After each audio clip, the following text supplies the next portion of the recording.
অতি চমৎকারভাবে আমাদের প্রথম পর্ব শেষ হলো। আমরা চলে আসলাম মূল পর্বে। দুটি ধারা দেওয়া হয়েছে।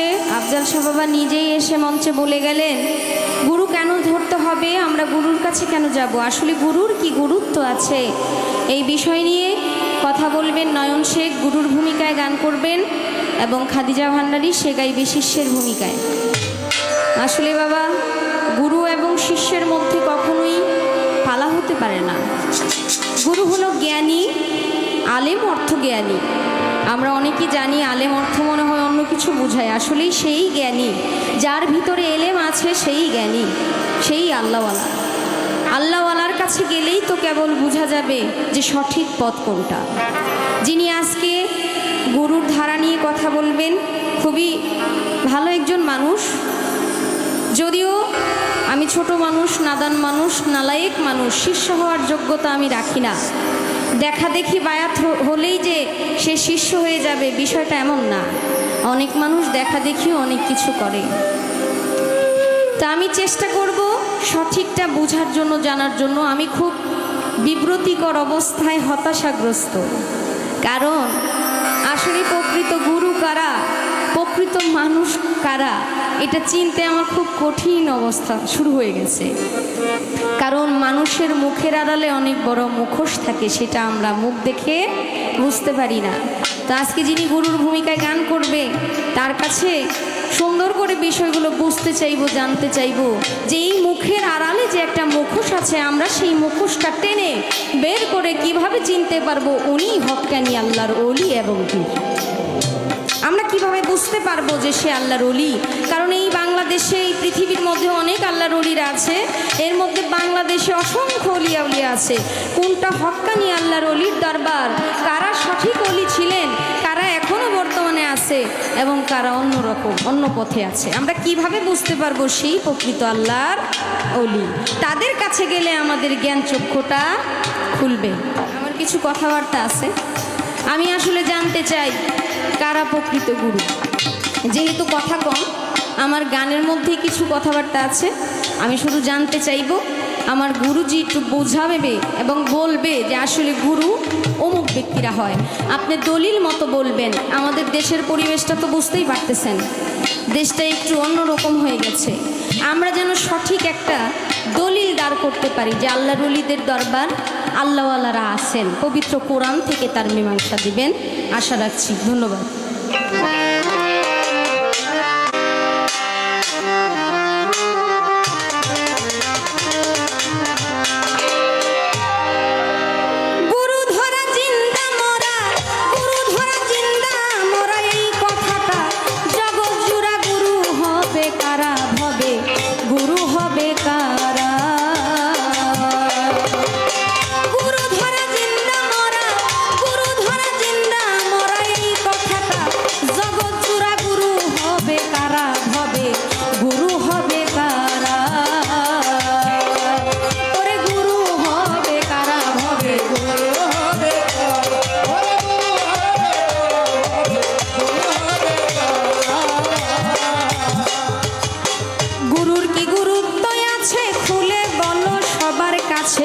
কি অর্জন কি বর্জন করে গুরু হইল তারা, হবে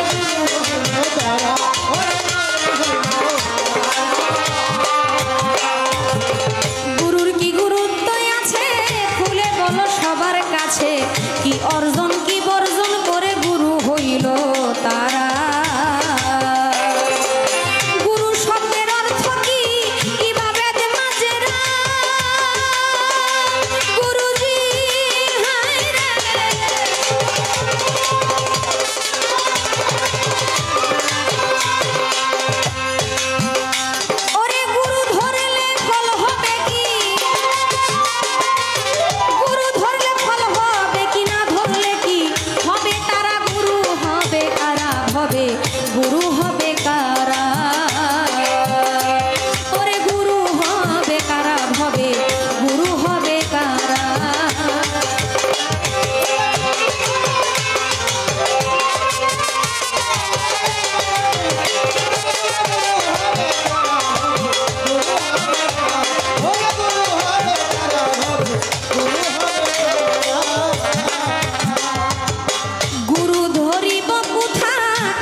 জগৎ জোড়া। মানুষ বলে যে মানুষ বায়াত নিল না সে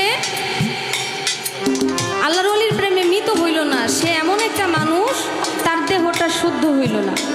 গুরু ধরলে নাকি জিন্দা মরতে হয়, মানে দুনিয়াতে আছে এরপরও সে মরে গেছে, থাকতেও সে মরা। গুরু ধরা জিন্দা মরা, এই কথাটা জগৎ জোড়া। গুরু হবে কারা? আসলে প্রকৃত গুরু কারা? গুরুর কি গুরুত্ব আছে খুলে বলো সবার কাছে, কি অর্জন কি বর্জন করে গুরু হইল তারা? আমার যিনি গুরু তারও হাত আছে, আমারও হাত আছে, আমার গুরুরও পা আছে, আমারও পা আছে। উনিও চলতে পারে, আমিও চলতে পারি। ওনার মুখ আছে, উনি খায়, আমিও খাই। তবে ওনার কাছে আমার কেন যাইতে হবে? ওনার মধ্যে আলাদা এমন কি আছে যে আমার গুরুর কাছেই যাইতে হবে? আমি কিভাবে বুঝতে পারবো ওই মানুষটার মধ্যে আমার চাইতে আলাদা কিছু আছে?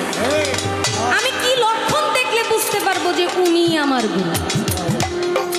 আমার এই গানের মধ্যে যে কথাগুলো বলা হইল, আমার গুরুর কাছে আমার প্রথম আকুল আবেদন থাকবে এইরকম, আমার গুরু যেন আমার প্রতি অসন্তুষ্ট না হয়ে নিজের সন্তান হিসেবে আমাকে গোছায় বলে, বাবারে এই রাস্তাটা ভুল, এই রাস্তাটা সঠিক। আমি আমার গুরুর কাছ থেকে জানতে চাই এবং মানতে চাই। কারণ জানতে জানতে মানুষ জাননেওয়ালা হয়, এর পাশাপাশি অন্যায় কাজেও লিপ্ত হয়। জানার নাম ধর্ম না, মানার নাম ধর্ম। আমি জানতে চাই, মানতে চাই। বিশ্বাসে বস্তু মিলে তর্কে বহুদূর। আমি বিশ্বাস করে আপনার সাথে মিশতে চাই, কিন্তু এর জন্য শক্তিশালী কিছু প্রমাণ আমাকে দিতে হবে। আমি ঘুরে ফিরে এই দুনিয়ার মধ্যে বুঝতে পারতেছি না গুরু কোথায় গিয়ে ধরবো। আমি যে গুরু ধরবো, কি জিনিস হাসিল করলে আমি নিজেই শিষ্য হতে পারবো? আমি কিভাবে বুঝতে পারবো যে আমার এখন শিষ্যত্ব গ্রহণ করা উচিত? কারণ আমি ঘুরতেছি ফিরতেছি, আমার ভিতরে মনটা স্থির নাই। আমি কিভাবে আমার নিজেকে স্থির করে আমার গুরুর কাছে বায়াত নিলে আমার গুরুর সেবায় আমি কাজে লাগবো? ছোট্ট করে আপনি একটু বলবেন। আমি শুনেছি মুরব্বীরা বলেন, জ্ঞানীজনরা বলেন, নবী বলেছে মান কুনতুম মাওলাহু ফাজ আলিউল মাওলা। আমি যার মাওলা, আলী তার মাওলা। আমার নবীর বংশধর হযরত আলী করিমুল্লাহ ওয়াজহু পাক পাঞ্জাতনের একজন, উনি নবীর বংশধর। কিন্তু নবীর বংশধর মানে নবীর আহল যারা, তাদের কাছে বায়াত গ্রহণ করতে বলেছে। কিন্তু আপনি কিভাবে আমার নবীর বংশধর হইলেন? আমি যে বায়াত হব, আমি যার কাছে বায়াত হব, সে কি আসলে নবীর বংশধর নাকি অন্য কিছু? যদি নবীর বংশধর হয়ে থাকে তাহলে উনি কততম বংশধর? আর যদি বংশধর না হয়ে থাকে তাহলে কিভাবে নবীর বংশ হইল? এটা তো আমার একটু বোঝা দরকার। কারণ সে নবীর বংশধর না হইলে তার কাছে বায়াত হওয়ার প্রশ্নই আসে না। আপনি আমাকে একটু হাতে ধরে বোঝাবেন, বলবেন এইভাবে আমি নবীর বংশধর। যদি নবীর বংশধর হয়ে থাকেন, কবিতার গানের ভাষায় কি বললেন?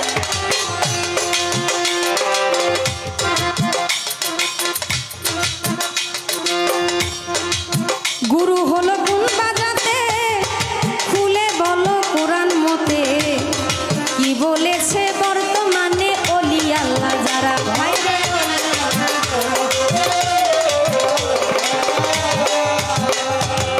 গুরু হলো গুণ বাজাতে, খুলে বলো কোরআন মতে, কি বলতেছে বর্তমানে ওলি আল্লাহ যারা।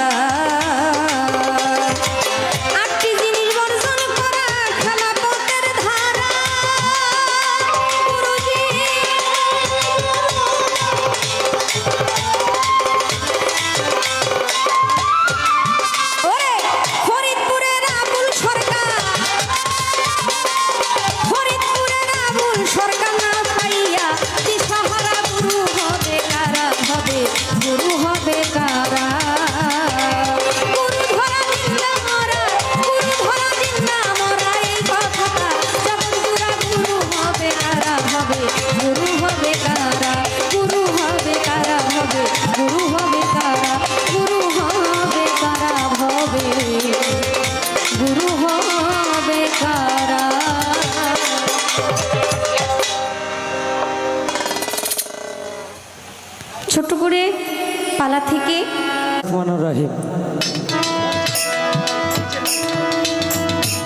মনিটরে সাউন্ড নাই মঞ্চে। সকল প্রশংসা নিখিল বিশ্বের প্রতিপালক পরম করুণাময় আল্লাহ পাক রব্বুল আলামিনের দরবারে লাখ কোটি শুকরিয়া আদায় করি, সকলে বলি আলহামদুলিল্লাহ। আল্লাহ পাকের সঙ্গে তিনার প্যারে হাবিব হযরত আহমদ মুস্তাফা মোহাম্মদ মুজতবা নবী করিম হযরত মুহাম্মদ সাল্লাল্লাহু আলাইহি সাল্লামের পবিত্র রওজা মোবারকে লাখো কোটি দরুদ ও সালাম ভক্তি নিবেদন করি। শীষ কিন্তু বেহালাই দিছিল, বোকাল না, এটা একটু বাড়বে। পাক পাঞ্জাতন স্মরণ করি হযরত আলী, মা ফাতেমা, ইমাম হাসান হুসাইন তিনাদের দরবারে ভক্তি নিবেদন করে বিশ্বের যত নবী অলি গাউস কুতুব পাগল ফকির মজলুম আস্তান শহীদ শহীদ সকলের দরবারে ভক্তি নিবেদন করে আমার মাতা পিতার চরণে ভক্তি রেখে আমার দয়াল যিনি মাওলানা আরিফ নুরিয়াল সুরেশ্বরী বাজানের কদমে ভক্তি নিবেদন করে আমার গানের উস্তাদ বাবু শ্রী সুনীল কর্মকার উস্তাদের চরণে ভক্তি নিবেদন করি। আজকে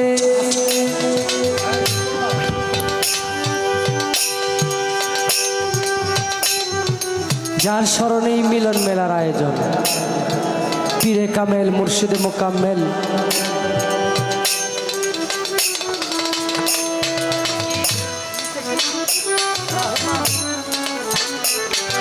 রহমানে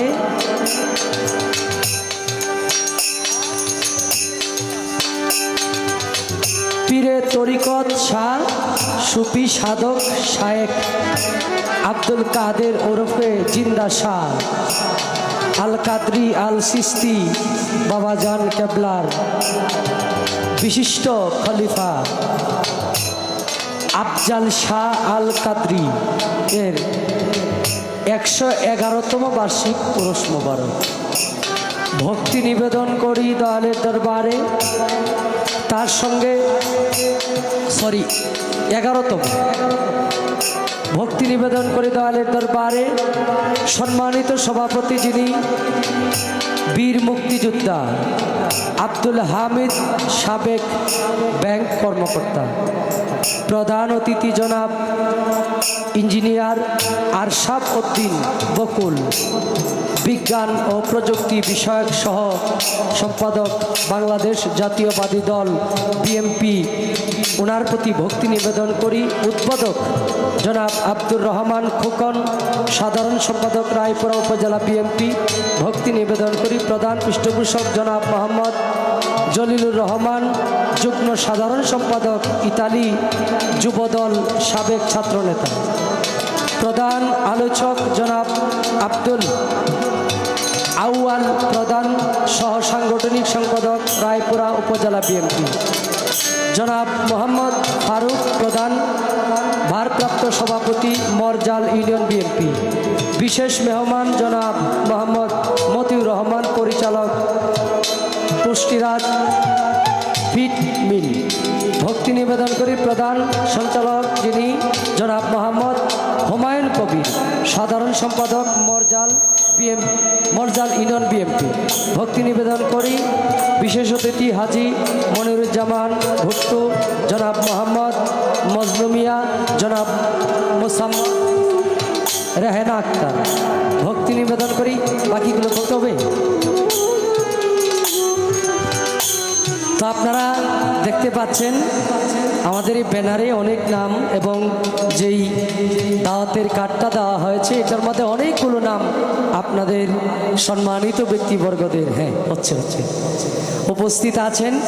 তো সকলের প্রতি ভক্তি নিবেদন করি। আপনার এলাকার সম্মানিত নেতা নেতৃবৃন্দ, সম্মানিত মুরব্বিয়ান, সমবসী ভাই, পর্দার আড়ালের সতী সাধুকী মা বোন,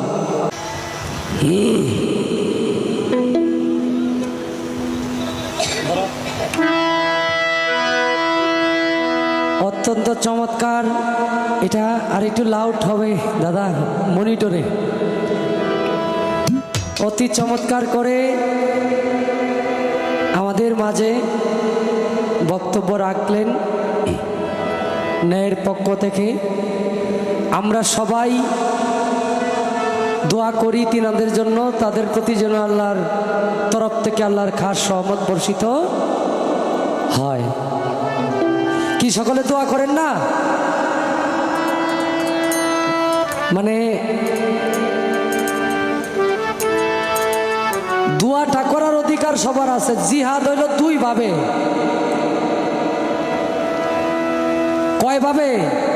দুই ভাবে। একটা হইল প্রেজেন্ট, এখানে আপনি আসলেন কোনো আন্দোলনে, আরেকটা হলো এই আন্দোলনের খবর আপনার কাছে আছে কিন্তু আপনি আসতে পারলেন না, আপনার অন্তর দিয়া এই আন্দোলনের পক্ষে আল্লাহর কাছে দোয়া প্রার্থনা করলেন। তো আমরা সবাই দোয়া করব যারা বিগত অনেক বছর ধরে অনেক কষ্ট করেছেন, তাদের প্রতি যেন আল্লাহর তরফ থেকে রহমত থাকে। আল্লাহর দরবারে দোয়া প্রার্থনা করি। আমাদের পালা শুরু হয়ে গেছে। পালার ধারা হলো একজন গাইবে গুরু আর একজন গাইবে শিষ্য। আমি অধমকে দেওয়া হয়েছে গুরুর ভূমিকায় এবং খাদিজা মাইজ ভান্ডারীকে দেওয়া হয়েছে শিষ্যের ভূমিকায়। আপনাদের দোয়া না থাকলে আল্লাহর রহমত আমার প্রতি এবং খাদিজার প্রতি বর্ষিত হওয়ার কোনো সম্ভাবনা নাই। আল্লাহ বলছে আমি বান্দাকে ভালোবাসবো তখন যখন আমার বান্দার আশেপাশের লোকজন আমার বান্দাকে ভালোবাসবে। এখন তো আপনারা আমার আশেপাশে আছেন, আপনারা যদি আমারে ভালোবাসেন তাহলে আল্লাহ ভালোবাসবো। আল্লাহ ভালোবাসলে ইনশাল্লাহ কিছু ভালো কথার আবির্ভাব হইতে পারে। প্রথম গান গুরু ধরা জিন্দা মরা। এটার মধ্যে অনেক কথা। গুরুর কি গুরুত্ব আছে, গুরু ধরলে কি ফল হবে আর না ধরলে কি হবে, কি জিনিস করলে হাসিল ভক্ত হব মোরা, আবার শুনি নবীর বংশ ছাড়া বায়াত হওয়া যায় না।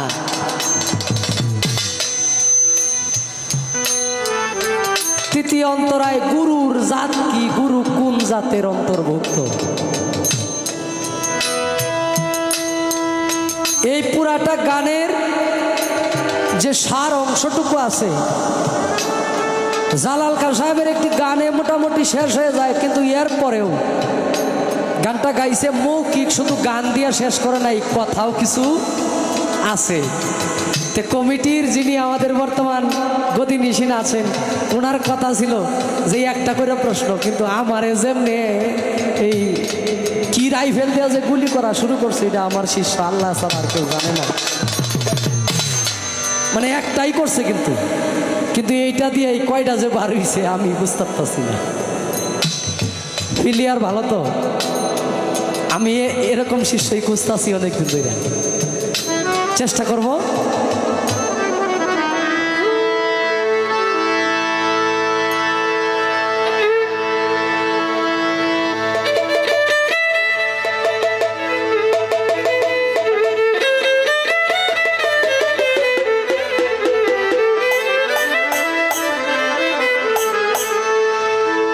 গান আমি শুরু থেকে গাইতাম, কিন্তু একটু ভিতরে প্রবেশ করা লাগতেছে কথাগুলোর উপরে ভিত্তি করে। তাওয়াজ্জু হাসিল করে পীরের চরণ ধরে,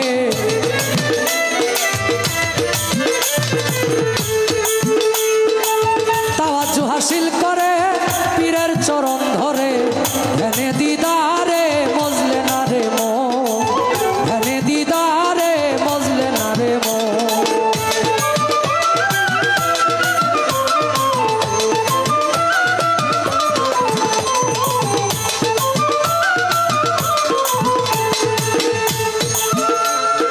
জাহেরা পীরের সুরতে থাকলে আছে এই জগতে, না থাকিলে নাই তোমার বিশ্বাসের কারণ।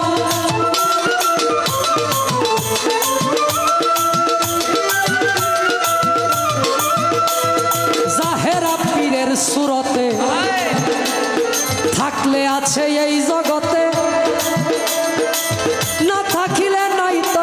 বিশ্বাসের কারণ বিশ্বাস বিহনে হবে না এই জীবনে বিশ্বাস বিহনে হবে না এই জীবনে রয়ে সয়ে থাকলে শেষে পাবে দর্শন গো ধ্যানে দিদারে মজলে না রে মন তাওয়াজ্জু হাসিল করে পীরের চরণ ধরে ধ্যানে দিদারে মজলে না রে মন ধ্যানে দিদারে মজলে না রে মন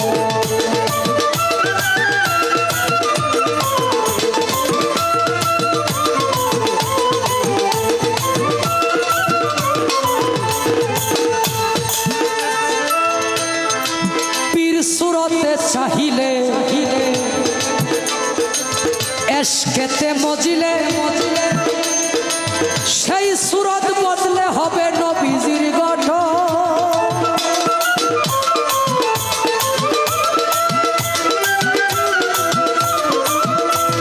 পীর সুরতে চাহিলে এশকেতে মজিলে সে সুরত বদলে হবে নবীজির গঠন সে নবীর নূরে সর্বঙ্গ জুড়ে সে নবীর নূরের সর্বঙ্গ জুড়ে হইয়া যাবে তোমার দিলেতে রৌশন গো ধ্যানে দিদারে মজলে না রে মন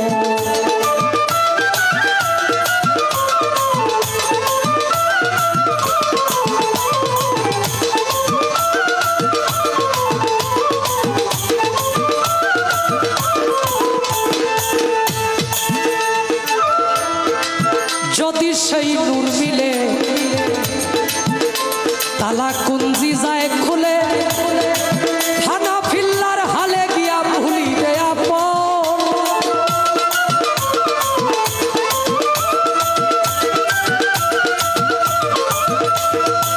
যদি সে নূর মিলে তালা কুঞ্জি যায় খুলে থানা ফিল্লার হালে গিয়া ভুলিবে আপন কবি জালালউদ্দিন বলে নিজে নেস্তি হইলে জালালউদ্দিন বলে নিজে নেস্তি হইলে আপনার সুরতে শেষে দেখবে নিরঞ্জন গো ধ্যানে দিদারে মজলে না রে মন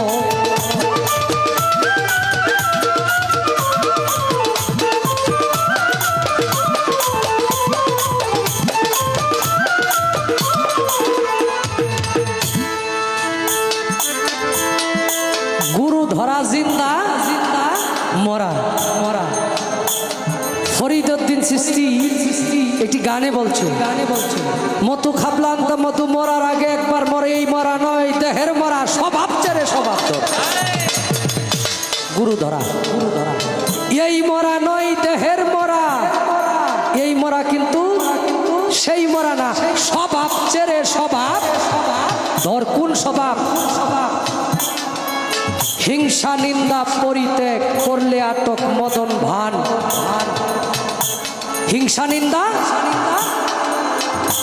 পরিত্যাগ করলে আটক মদন ভান মাটির দেহ খাঁটি করো খুলে তোমার দিল পুরাণ বাড়ি জমির হিসাব নিবে সাক্ষী দিচ্ছে বেদ পুরাণ বেদেও কইছে পুরাণেও কইছে কি বাড়ি জমির হিসাব নিবে সাক্ষী দিচ্ছে বেদ পুরাণ মাটির দেহ খাঁটি করো খুলে তোমার দিল পুরাণ আমি শব্দে কেবা হয় নিঃশব্দকে কথা কয় জম কুতায় বসে রয় কইবা তাকে পঞ্চপ্রাণ গুরুর সঙ্গ স্বভাব নিয়া নিগুর তত্ত্ব লও বুঝিয়া বিশ্ববিজ্ঞান পাঠ করিয়া সকলকেই দেখছো সমান ওই যে জাতপাতের খুঁজলে সবাই সমান বিশ্ববিজ্ঞান পাঠ করিয়া সকলকেই দেখছো সমান তাইলে কি হইল প্রথম কথা হল রিভাবটা তাদের একটু কমে যাবে কথার বেলায় গুরু ধরা জিন্দা মরা এটা হইল জিন্দা মরা মানে স্বভাব ছেড়ে স্বভাব তোর আবার কইছে মরাই যদি লড়ে সরে গুরুজি ছয় না তারে শিষ্য হবে কেমন করে ঘুরবে জন্ম জন্মান্তর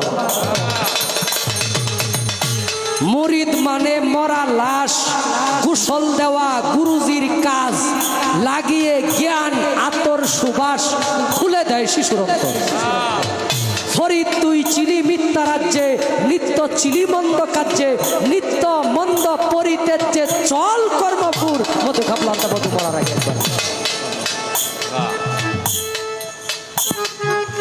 গুরুর কি গুরুত্ব আছে বাবা, গুরুর অনেক গুরুত্ব আছে। ওই যে যদি সে নূর মিলে তালা কুঞ্জি যায় কোলে, ফানা ফিল্লার হালে গিয়া ভুলিবে আপন। পীর সুরতে চাহিলে এসকেতে মজিলে, সেই সুরত বদলে হবে নবীজির ঘটন। জাহেরা পীরের সুরতে থাকলে আছে এই জগতে, না থাকিলে নাই তোমার বিশ্বাসের কারণ। যদি কারো বিশ্বাস না থাকে তাইলে তার কাছে গুরুর গুরুত্ব নাই। বিশ্বাসের নাম হইল ইমানের সংজ্ঞা হইল বিশ্বাস। যিনি বিশ্বাসী তাকে ইমানদার বলে আখ্যায়িত করা হয়, যে ইমানদার তাকে বিশ্বাসী বলে আখ্যায়িত করা হয়। ইমানদারের সংজ্ঞা কি? ছোট। আল্লাহ বলছে, হে ইমানদার আমানুগণ, তোমরা প্রকৃত মুসলমান না হইয়া সাবধান সাবধান কবরে আসিও। তাহলে ইমানদার আর মুসলমান দুইটার মধ্যে কিন্তু অনেক ব্যবধান আছে। কি? ইমানদার সেই ব্যক্তি, আমি না দেখে আল্লাহ বিশ্বাস করলাম, আমি না দেখে রসুল বিশ্বাস করলাম, আল্লাহর কিতাব আল কুরআন তার প্রতি ঈমান আনলাম, বিশ্বাস করলাম, কাল হাসরের প্রতি বিশ্বাস করলাম, এই পৃথিবী আল্লাহ সৃষ্টি করছে, মানে আল্লাহর যা কিছু আছে সমস্ত কিছুর প্রতি আমি বিশ্বাস স্থাপন করলাম। নামাজ পড়তে হবে, গুরু ধরতে হবে, বিশ্বাস করলাম। প্রতিষ্ঠা করার নাম হইল ইমানদার, মানে মুসলমান। এগুলাকে প্রতিষ্ঠিত করতে হবে। মুসলমান শব্দের অর্থ হইল আত্মসমর্পণকারী। এখন আপনি আত্মসমর্পণ করবেন একজন প্রকৃত গুরুর কাছে। আপনার সাধক চাইমে সাহেব বলছে, তোমায় যারে ভালো লাগে যা করো জহুরের আগে, নইলে ঠেকিবে সন্ধ্যা বেলা। সাধক চানমিয়ারি কথা ধরো, কামেল পীরের সঙ্গ করো, অঙ্গেতে মাখিয়া রাখো তার চরণের ধুলা, মুখে পররে পাক লা ইলাহা ইল্লাল্লাহ। কি জিনিস করলে হাসিল হয় ভক্ত? ভক্ত শিষ্য থেকে ভক্ত হওয়া যায় কোন সাধন বা কোন স্টেশন পারে? ভক্ত এক কথায় জবাব দিলে, তুমি প্রশ্ন থেকে যদি বাহির হইতে পারো, নিজের আত্মাকে হৃদয়কে যদি প্রশ্নমুক্ত করতে পারো, তাহলেই তুমি ভক্তের কাতারে যাইবা। ভক্তিতে যদি নিজের আবির্ভূত করতে পারো। এক কথায় জবাব, শিষ্যের মনে হইল প্রশ্নে ভরা, আর ভক্তের মনে হইল ভক্তিতে ভরা। যেই ব্যক্তি প্রশ্ন করা বাদ দিয়া বিশ্বাস নিয়া ভক্তির কাতারে গিয়ে দাঁড়াইতে পারছে, সেই ব্যক্তি ভক্ত হিসেবে আখ্যায়িত হয়েছে। আল্লাহ বলছে, কারণ কোরআন নিয়ে কথা কইলে তো হিসাব নিকাশ করে কইতেই, এক কথা এদিক সেদিক হইলে মানুষ কিন্তু সারা জীবন ন্যায় কথার প্রচার নিয়ে প্রশংসা করে না। একটা যদি ভুল হয় কোনো রকম মুরব্বী। হ্যাঁ, আল্লাহ পবিত্র কোরআনে বলছে সূরা মাইদার 6 নম্বর আয়াতে, এর ব্যাখ্যা, হে ঈমানদারগণ, আল্লাহ তাআলাকে ভয় করো, ভয় করার মতো ভয় করো। আমি আল্লাহকে পাইবার রাস্তায় উসিলা অন্বেষণ করো। কি বলছে? উসিলা অন্বেষণ করো। পবিত্র কুরআনে সূরা মাইদার 6 নং আয়াতে আল্লাহ বলছে, এখানে অসংখ্য আয়াত আছে। উসিলা উসিলা তালাশ করতে বলছে। আচ্ছা, এর আগের আল্লাহ তাআলা পবিত্র কুরআনে বললেন আরেকটি আয়াতের মাধ্যমে, যদি সকল লোক নিজেদের আত্মসমূহের উপর অত্যাচার করে, হে হাবিব আপনার দরবারে এসে হাজির হয়ে যায় এবং আমি আল্লাহর নিকট ক্ষমা প্রার্থনা করে এবং ইয়া রাসূলুল্লাহ তাদের পক্ষে আপনি সুপারিশ করবেন।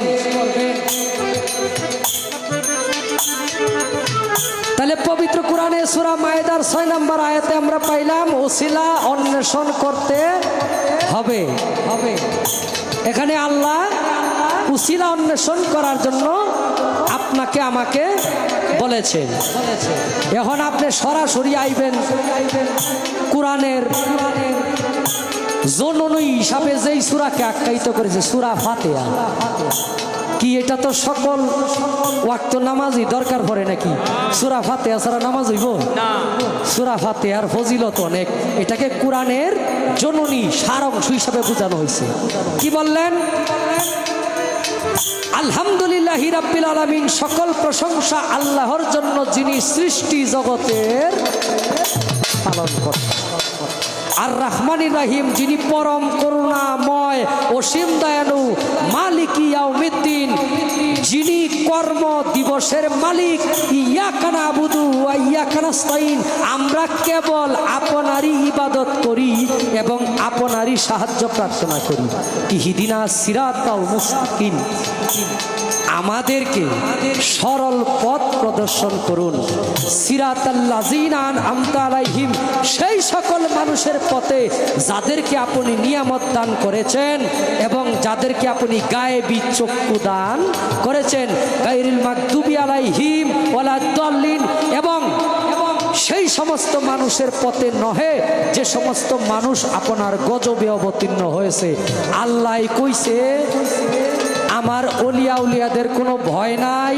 আমার অলিয়া উলিয়ারা দুনিয়ায় থাকাকালীন আমি আল্লাহর রহমত প্রাপ্ত, এবং অলিয়া উলিয়ারা দুনিয়া থেকে বিদায় নেওয়ার পরেও কবরে তারা রিজিক প্রাপ্ত। অতএব আমি আল্লাহর অলিয়া উলিয়াদের কোনো ভয় নাই। তাইলে তাদের রহমত করছে আল্লাহ, অলিয়া উলিয়াদের আল্লাহর রহমত প্রাপ্ত কবরেও। তাইলে সেই ব্যক্তিদের অন্বেষণ অনুসরণ করতে হবে। তাদের মাধ্যমে স্রষ্টাকে চিনতে হবে। পীর দেখলে চিনব কিভাবে? শিষ্য তো এটা বিরাট ফাঁকনা মানুষ।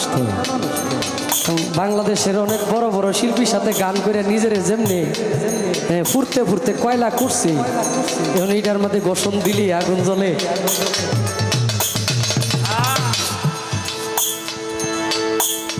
যেই ব্যক্তি যদি বেলায়েতের হিসাব করি, বেলায়েত প্রাপ্ত এটা 3 ভাবে হয়। 3 ভাবে বেলায়েত প্রাপ্ত হয়। এক হইল সরাসরি আল্লাহর তরফ থেকে যেই ব্যক্তি বেলায়েত পাইল, বেলায়েতে আসলি, বেলায়েতে ইক্তেসালি, বেলায়েতে আসলি। এটার মাত্রা স্থান হইল সরাসরি আল্লাহর তরফ থেকে রুহুর জগৎ থেকে বেলায়েত প্রাপ্ত হইয়া পৃথিবীতে আসলেন। যেমন হযরত বড় পীর রহমতুল্লাহ আলাই, হযরত খাজা মঈনুদ্দিন চিশতি রহমতুল্লাহ আলাই, খাসকিজি রহমতুল্লাহ, এইভাবে খাসকিজি আলাইহিস সালাম, এইভাবে তারা আল্লাহর তরফ থেকে। আর 2 নাম্বার হইল এই আল্লাহর তরফ থেকে বেলায়েত প্রাপ্ত সরাসরি আল্লাহর ওলির কাছ থেকে আরেকজনকে সিনায় সিনায় দান বা ট্রান্সফার করলো। 2টা গেল। আরেকটা হইল এই যুগে যারা পৃথিবীতে আসছে নিজের সাধনার বলে, নিজের সাধনা কইরা নিজের মুক্তি লাভ করায়া ওলি থেকে ওলি আল্লাহ পরিণত হয়েছে। আমার আল্লাহ খারাপ লাগে আপনাদের? ছোট আমার আল্লাহ বলে আমি আল্লাহর ইবাদত যখন আমার বান্দায় বেশি বেশি করে আমি বান্দার চোখ হয়ে যাই। আমার বান্দা যা দেখে আমি আল্লাহ তা দেখি। আমি বান্দার কান হয়ে যাই, আমার বান্দা যা শুনে আমি আল্লাহ তা শুনি। আমি বান্দার মুখ হয়ে যাই, আমার বান্দা যা বলে আমি আল্লাহ তা বলি। তখনই একটা মানুষের দায় দায়িত্ব আল্লাহর কাছে চলে যায়, তখন সেই ব্যক্তি ওলি থেকে ওলি আল্লাহ পরিণত হয়। ভাব আছে যার গায়ে, দেখলেই তারে চিনা যায়, ভাসে গো তার গায়ে আগুনের পোড়া। ও তার আচরণ আলাপনে ভাসি 2 নয়নে, প্রতি প্রমাণে তারে দিতেছে ধরা। মরলে না কেন তোরা ভাবেরই ধরা। রশিদ উদ্দিনের গান। কি বলছে? ভাব আছে যার গায়ে দেখলেই তারে চিনা যায়। তুমি সেই ব্যক্তির গঠন গাঠন দেখায়া তোমারে বুঝান যাবে না। তোমার চেহারা, তোমার চোখেই সে ভাসবে। এই মানুষটারে দেখলেই জানি কেমন আমার, হ্যাঁ কেমন জানি ভিতরে কেমন জানি আছে না এরকম যে ছোট একজনের দেখলে, হঠাৎ করে একজনের দেখলেন মনে হয় যে মানুষটার সাথে আমার অন্তত 20 বছর ধরে পরিচয়, কালকেও মনে হয় কথা কইছি এরকম লাগে, তারে দেখলেই কেমন লাগে। হ্যাঁ, আর এটা তো স্বাভাবিক পরিচয়, এটা রুহুর জগতের একটা হাদিস আছে। রুহের জগতে যার সাথে আপনার দেখা সাক্ষাৎ হয়েছিল, দুনিয়াতে আসলে সেই ব্যক্তির সাথে যদি দেখা হয় আপনার মনে হবে আপনার সাথে যারা আছে তাদের চাইতেও বেশি পরিচিত। এটা রুহুর জগতের একটা হাদিস আছে। তো তারে দেখলেই তুমি বুঝতে পারবা যে এই ব্যক্তি আমার সেই ব্যক্তি যারে আমি খুঁজতেছি। আবার ওই ক্যামেরা আস্তে একজনে করতে মানে গান হবে, কথা কম। আচ্ছা ঠিক আছে, তাহলে কমিটির তরফ থেকে বলতে হবে। হ্যাঁ, আপনারা আসলে এটা পালা গান, এটা গুরু শিষ্যের পালা দিছে আমার, যার উপলক্ষে আজকের এই অনুষ্ঠান। উনি যেহেতু পালাটা দিছে, একটু ধৈর্য ধরে শুনেন। গান হবে 12টার পরে গান হবে। যারা একটু ধৈর্য ধরে শুনতে হবে দয়া করে। গান হবে বিচ্ছেদ গান, আপনাদের জন্য বিচ্ছেদ গান গাবে খাদিজা ভান্ডারী এবং নয়ন শেখ আমার ছোটো ভাই। অবশ্যই গান হবে, একটু পালা গানটা একটু শুনেন। একটু আপনারা যে কথাবার্তাগুলো বলতেছে উনি অত্যন্ত হাদিস সম্মত এবং সুন্দর কথা বলতেছে, এগুলো আসলে বোঝার ধৈর্য এখন আমাদের নাই, সবাই উত্তেজিত। একটু ধৈর্য ধরেন, গান হবে। আমি যতটুকু সম্ভব চেষ্টা করলাম। তাকে দেখলেই চেনা যাবে যেই ব্যক্তি কামেল ব্যক্তি, তাকে দেখলেই তার অনেক বর্ণনা আছে। কামেল ব্যক্তি যিনি আল্লাহর ওলি, কম খায়, কম বলে, কম ঘুমায়, ইত্যাদি ইত্যাদি অনেকগুলো শাখা প্রশাখা তার ভিতরে থাকে, এগুলা প্রকাশ। তাকে দেখলেই চেনা যাবে।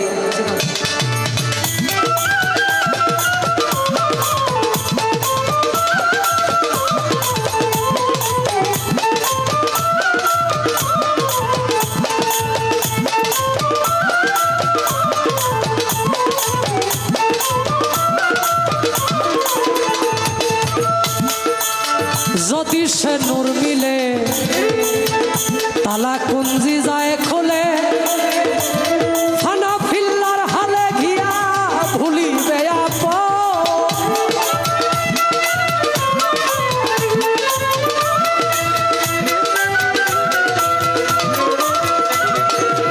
যদি সেই নূর মিলে তালা কুঞ্জি যায় খোলে, ফানা ফিল্লার হালে গিয়া ভুলিবে আপন। কবি জালালতি বলে নিজে নেস্তি হইলে, জালালতি বলে রে নিজে নেস্তি হইলে, আপনার সুরতে শেষে দেখবে নিরঞ্জন ধ্যানে দি তারে মজলে না দেব। তাওয়াজ্জু হাসিল করে পীরের চরণ ধরে ধ্যানে দিদার